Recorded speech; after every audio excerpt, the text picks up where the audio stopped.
Jam. Of all the characters to grace the Marvel Cinematic Universe, a world populated by aliens, wizards, monarchs, and gods, none is more unpredictable and implacable than the Hulk. In Marvel Comics, he was the Avengers' first opponent, a green-skinned monster fueled by fury and bent on the destruction of anything in his past, before joining the team as a superhero. In the MCU, he is the Avengers' ultimate weapon, a fearless force of nature in the body of one of Earth's most brilliant scientists. If an enemy is too powerful, the Hulk can defeat them. If a problem is impossible, Bruce Banner can solve it. In a realm where the rules are constantly changing, Hulk is bound by none of them, smashing through any barrier, physical or otherwise, he comes across. And yet, there are rules in the MCU that apply even to the big guy himself. There might not be a building he can't knock down or a science experiment that wouldn't benefit from his expertise, but there are certain things that simply have to occur every time the Hulk appears in an MCU film. Jelly. Whether he's being portrayed by Edward Norton or Mark Ruffalo, these are some of the rules the Hulk has to follow in the otherwise limitless shared universe that Marvel has ridden to box office dominance. Spoilers for The Incredible Hulk, Thor, Ragnarok, and all 4 Avengers movies lie ahead, so if that will transform you into an unstoppable rage beast, stop reading now. He needs no introduction. The Hulk is one of only 7 characters first introduced to the MCU via their own solo film. The others are Iron Man, Thor, Captain America, Ant-Man, Doctor Strange, and Captain Marvel. However, 2008's The Incredible Hulk differs from 5 of those other 6 except perhaps Captain Marvel in one important regard: it's not an origin story. While we spend most of their respective films watching Tony build his suit, Thor prove his worth, and Cap become a legendary super soldier, the tale of how Bruce Banner was transformed into the Hulk is knocked out in the opening credits, and none of the other movies featuring Hulk have expressed any interest in his origins. Marmalade. There's a good reason, the audience knows them already. Unlike, say, Iron Man, who was a relatively obscure character to the general public prior to the launch of the MCU, the Hulk has been a pop culture phenomenon since 1978, when Bill Bixby and Lou Ferrigno portrayed him in the CBS TV show that remains, to this day, many people's strongest association with the character. Preserves. Whatever you call it, we can all agree it's delicious. But if the very mention of the stuff summons cravings for sugary breakfasts and jelly-coated desserts, there's a whole other side of jam worthy of your attention. The next time you're looking to beef up a steak or perk up a chicken, skip the hot sauce and consider a savory jam instead. Though sweet, fruity spreads have traditionally monopolized the conversation, savory jams are a surprisingly effective way to add concentrated flavor and complexity to appetizers and main courses. Savory jams are amazing on cheeses and charcuterie boards, a staple for any barbecue, and go great on cooked proteins, says Chef Trevor Bird, runner-up on Season 2 of Top Chef Canada and chef-owner of Vancouver's Fable Kitchen. He headlined an animated show in the 1980s, and another one in the 90s. Plus Ang Lee and Eric Bana brought Hulk to the big screen in 2003, just 5 years before The Incredible Hulk hit theaters. After learning to adapt savory flavors into jams as a line cook at Jean Georges, Bird created his signature black pepper jam, which became so popular at Fable that he now sells it by the jar. But you don't have to cross the border to get your savory jam fix. The Hulk is so entrenched in American pop culture that there's no need to waste time explaining him, freeing the MCU from the task of rehashing his origin story.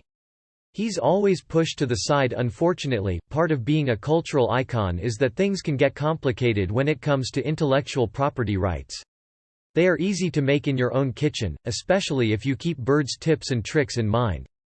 Pick 2 to 3 primary flavors. When conceptualizing your savory jam, pick 2 or 3 ingredients to serve as your base flavor and build the recipe from there. The Avengers might be household names today, but it was their lack of widespread popularity in 2008 that led to them forming the foundation of the MCU, as more popular characters like Spider-Man, the X-Men, and the Fantastic Four were owned by other companies. You can jam anything, Bird explains. The Hulk was one of those more popular characters, and his rights were held by Universal, the studio that had distributed the Ang Lee film. Black pepper and green onions? Jam it. Tomato and garlic? Jam it. Porcini and thyme? Jam it. Stick to a tried-and-true ratio. There's no set-in-stone recipe for savory jams, but Bird's classic ratio will set you up for success. While Marvel was able to cut a deal with Universal to release The Incredible Hulk, they've thus far been unable to produce a standalone sequel, since Universal must distribute any film in which Hulk is the star. As a result, since 2008, Hulk has operated under the rule that he must forever be a side character. By volume, all of Bird's savory jams begin with 1 part base ingredients, 1 part acidity, 1 part sweetness, 1/4 part aromatics. Jam implies sweetness, so to make it savory, we have to balance the sweetness with sour. Any acid is good for that, Bird says. Don't forget salt. Adding salt to a jam base is necessary to round out the sweet and sour flavors. To avoid oversalting a jam that simmers and reduces for hours, Bird weighs the jam ingredients before simmering, and then adds 0.6% salt by weight to the mixture. For example, if the mixture containing the base ingredients, aromatics, and acidic and sweet components weighs 1,000 grams, add 6 grams of salt to the mixture. 1,000 by 0.006 equals 6. Yes, math is hard. Ironically, the most popular MCU hero this side of Spider-Man has been prevented from headlining a film franchise, his appearances instead limited to the 4 Avengers movies and Thor: Ragnarok. But it's a proven formula. Get creative with ingredients. Keeping the ratio in mind, there's no reason why you shouldn't get creative with your ingredients. And when you think about it, the rule even applies to The Incredible Hulk itself, many elements of which have been retconned and ignored in the wider MCU. Even when some of the characters enjoy a resurgence in the upcoming She-Hulk series, in which Hulk will also appear as a side character, it will still be the only MCU movie you can't watch on Disney+. He always has a love interest. Just because Hulk is no longer a leading man, that doesn't mean he has to strike out with the ladies. In fact, Bruce Banner is one of the only characters in the almost entirely sexless MCU to have multiple romantic attachments, which rear their head in every film he appears in. Instead of white sugar, add honey, maple syrup or brown sugar for sweetness. The Incredible Hulk features Betty Ross, Liv Tyler, the character he was primarily linked with before the MCU. A heart-racing attempt at intimacy between them in the film goes poorly. But Betty hasn't been seen since 2008, and in her absence, Bruce has been paired up with a very different character, Black Widow. Try lime juice, orange juice or sherry vinegar for acid, and miso, soy sauce, fermented black beans for salt, Bird recommends. Shallots and garlic always add a good amount of flavor to any savory jam, but don't be afraid to finish with fresh herbs, or spices as well. Reduce, reduce, reduce. The gelling agent for most sweet jams is pectin, a gelatinous starch found naturally in high concentrations in firm fruits like apples and quince. The seeds of their relationship are planted when she first recruits him in the Avengers, and you can see them growing over the course of the film. Since savory jams may not include high pectin fruits, a similar texture is acquired through long, slow simmering. In Avengers: Age of Ultron, their romance is made explicit and becomes a major part of the story, ending only with Hulk's disappearance following Ultron's defeat. In Thor: Ragnarok, it's seeing the message from Black Widow that finally allows Banner to regain control after being dominated by Hulk for 2 full years. I am a bit of a naturalist when it comes to consistency, Bird, who prefers to cook down his jams until they reach his desired consistency, says. The film also introduces the character of Valkyrie, who flirts with both Hulk and Banner, not realizing they inhabit the same body.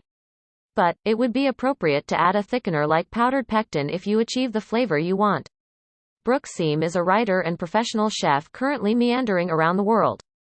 Follow her on Instagram at @Brookseam.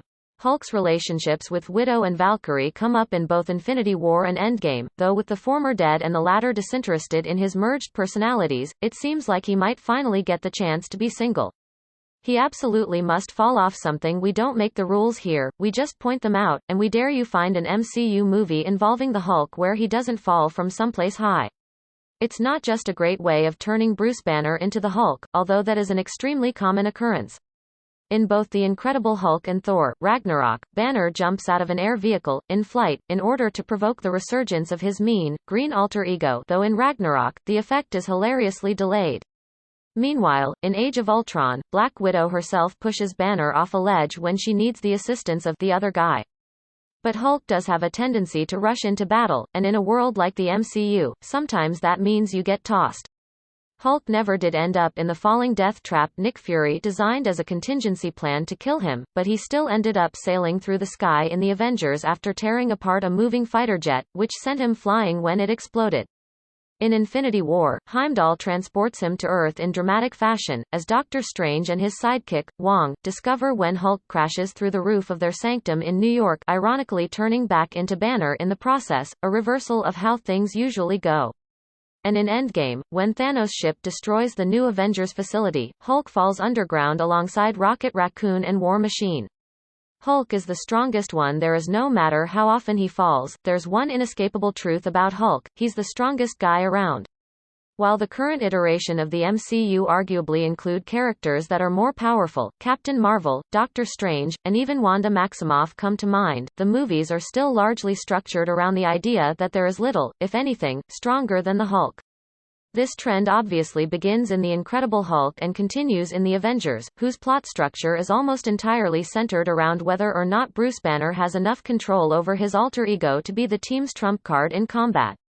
Age of Ultron refines the idea of Hulk as a weapon to be brought out and aimed when needed, then suppressed via Black Widow's lullaby, while Thor: Ragnarok casts him as the champion of an interstellar gladiatorial contest and has a computer program literally recognize him as strongest Avenger. It's not until Infinity War that anybody makes a legitimate case for being stronger than the Hulk, when Thanos pulps him in the film's opening scene, resulting in Hulk refusing to participate in the rest of the movie. But Hulk balances the scales in Endgame, which not only sees him don the Infinity Gauntlet himself and snap all of Thanos' victims back into existence, but sees him actually survive the process. Even when you think someone has surpassed him, Hulk always turns out to be the strongest one there is. Hulk smash. If there's one thing the MCU has proven beyond the shadow of a doubt, it's that it knows what fans want and is prepared to give it to them. And what fans want from Hulk is for him to smash. That's probably why, in pretty much all his film appearances, Hulk takes on some kind of giant monster. He's the strongest one there is. After all, what is the big guy here for if not to fight other big guys? The only movies that even come close to violating this rule are Infinity War and Endgame. He does get some good licks in on Thanos in the former, and we can only assume he goes at it with some giant members of Thanos' army during the latter's Battle of Earth, even if we didn't really get to see it. Beyond that, Hulk is a big monster fighting machine. He defeats the Abomination in The Incredible Hulk, throws down with Tony Stark in his Hulkbuster armor in Age of Ultron, and, perhaps most memorably, brings down a Chitauri Leviathan with one punch in The Avengers. He even suplexes Hera's giant wolf, Fenris, in Thor: Ragnarok, though the best example of this rule in that film is a subversive one. He becomes thoroughly confused when Thor tells him not to attack the gigantic Surtur to prevent him from destroying Asgard, exclaiming with exasperation, "Big monster." Because if there's a big monster anywhere in the movie, Hulk is obligated to smash. Hulk science. Of course, for all his strength and smashing, Hulk doesn't typically have a ton of screen time in the MCU, at least, not while he's big and green. He spends the bulk of his appearances as Bruce Banner, and if there's one rule that Bruce Banner needs to follow, it's that he must science. Hulk might be the strongest Avenger, but Banner is one of the smartest, consistently deploying the prodigious intellect that got him gamma irradiated in the first place. While he's stopped trying to find a cure for his condition by the end of The Incredible Hulk, he's involved in numerous other projects in various fields over the course of the series. He does have 7 PhDs, after all. In fact, most MCU movies that involve Banner have his brain as a much more active part of the story than Hulk's brawn. In The Avengers, he's specifically recruited to find the Tesseract, and his primary role in Age of Ultron is as the co-creator of both Ultron and Vision. With the Hulk hiding away during Infinity War, Banner assists Shuri in the effort to remove the Mind Stone from Vision's head without killing him, and as Smart Hulk in Endgame, he contributes to the construction of the quantum tunnel. Even in Thor: Ragnarok, he manages to squeeze in a little astrophysics, and his long-standing science bromance with Tony Stark peaks in the post-credits scene for Iron Man 3, in which Tony mistakes him for a therapist. He's at war with himself. What happens when you have two personalities living inside you, one mild-mannered and intelligent, the other a brutish pillar of uncontrollable rage? You go to war against yourself. The dichotomy between Bruce Banner and the Hulk is something the character has to deal with in every film appearance, no matter how minor. And unlike some of these rules, this one actually has a narrative flow, a beginning, middle, and end stretching out over the course of the Infinity Saga. In The Incredible Hulk, Banner and Hulk have an openly antagonistic relationship, with Banner attempting to rid himself of Hulk. The times that Hulk forcibly takes control are described as incidents. By the end of that movie, Banner seems to embrace the fact that Hulk is part of him, but the Avengers initially suggests that Banner is still trying to repress Hulk.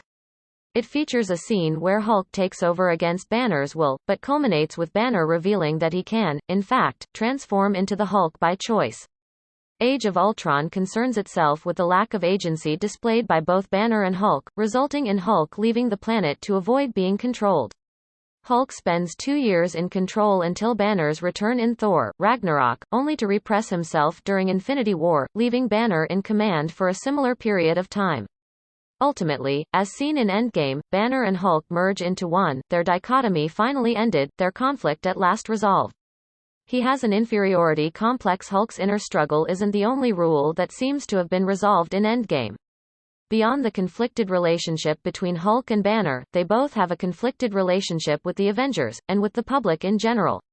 The massive inferiority complex maintained by both personalities has major implications for the character in just about every movie.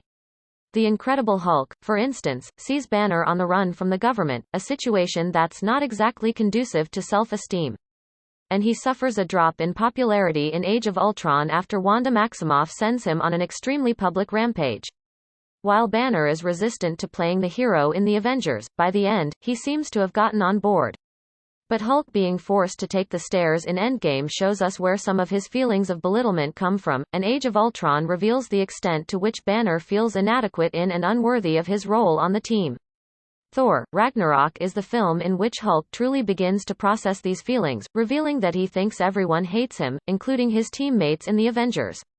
He ends up bonding with Thor and returning to Earth, but when he's defeated by Thanos in Infinity War, he retreats within Banner, his confidence destroyed.